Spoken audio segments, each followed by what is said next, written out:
La ville de Baie-Saint-Paul annonçait, le 11 septembre dernier, que la présence d'Agril Dufresne sur son territoire avait doublé comparativement à l'an dernier. Les études commandées par la ville peignent le portrait d'une infestation endémique sur les terrains publics. La situation serait sensiblement la même sur les terrains privés de la municipalité.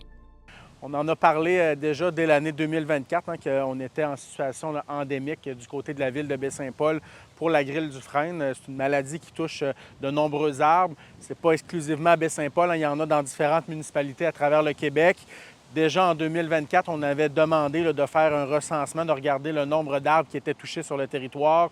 On est malheureusement en train de constater que ça augmente. Déjà depuis l'an dernier, on a pratiquement doublé le nombre d'arbres atteints de l'Agril Dufresne à Baie-Saint-Paul.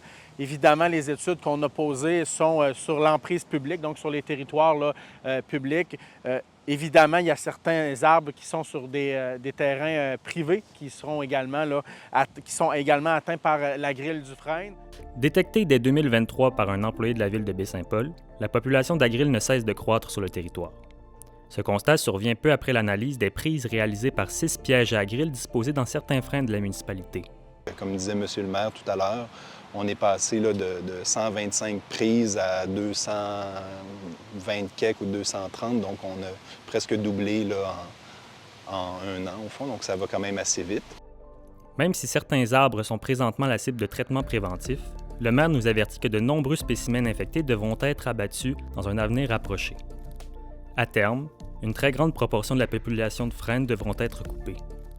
Il y a des arbres qui sont traités, il y a déjà des traitements auprès de certains arbres. Il ne faudra pas se surprendre non plus au courant des prochaines semaines, des prochains mois et des prochaines années. Il y a des arbres qui seront abattus quand même en nombre important sur le territoire de la ville de Baie-Saint-Paul.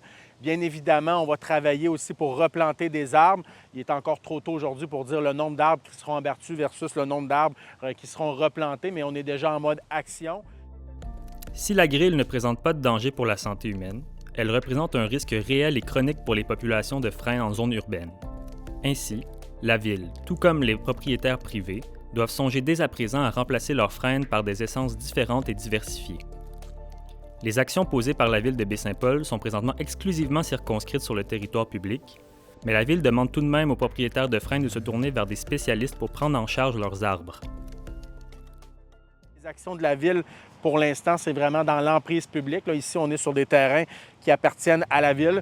Donc, oui, c'est des arbres ici, des Agril Dufresne qui sont pris en charge dans nos actions. Pour ceux et celles qui ont des problématiques sur leur terrain, au moment où on se parle, on vous demande de faire référence auprès des spécialistes comme la Coop de l'arbre.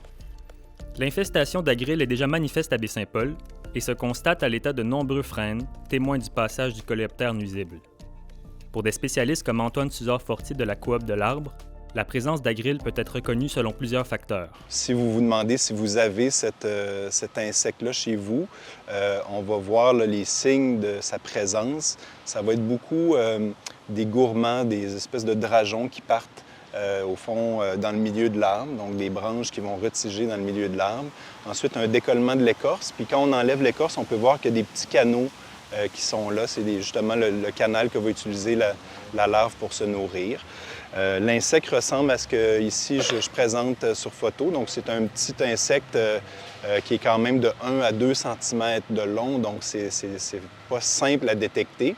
Mais puis il y a des agrils, si on veut, indigènes, qui sont moins dommageables. Puis cet agril-là, qui vient au fond de l'extérieur, qui est exotique, lui, c'est celui-ci là, qui est indigène, qui est dangereux. On va avoir des agrils, ça va ressembler, mais ils vont être noirs, donc ceux-là, il n'y a pas de problème. Quand je parlais que le tronc, sous l'écorce, au fond, il va y avoir des genres de canaux, au fond, que la larve va créer en mangeant les sèves, en mangeant l'aubier. Ça va ressembler à ça. Puis ensuite, pour ce qui est d'arbres qui dépérissent, on va voir là, des arbres où qu'au milieu de l'arbre, il va y avoir vraiment ici là, les gourmands qui retigent. Donc voilà, c'est les signes là, pour reconnaître l'Agril Dufresne. La présence accrue de cet insecte nuisible au sein de nos zones urbaines n'est pas étrangère au réchauffement climatique, lui permettant aujourd'hui de survivre à l'hiver. La croissance constante de la population d'Agril devrait forcer, à court et moyen terme, les municipalités de la région à revoir les plans de plantation d'arbres qui verront ultimement disparaître le frêne de nos paysages urbains.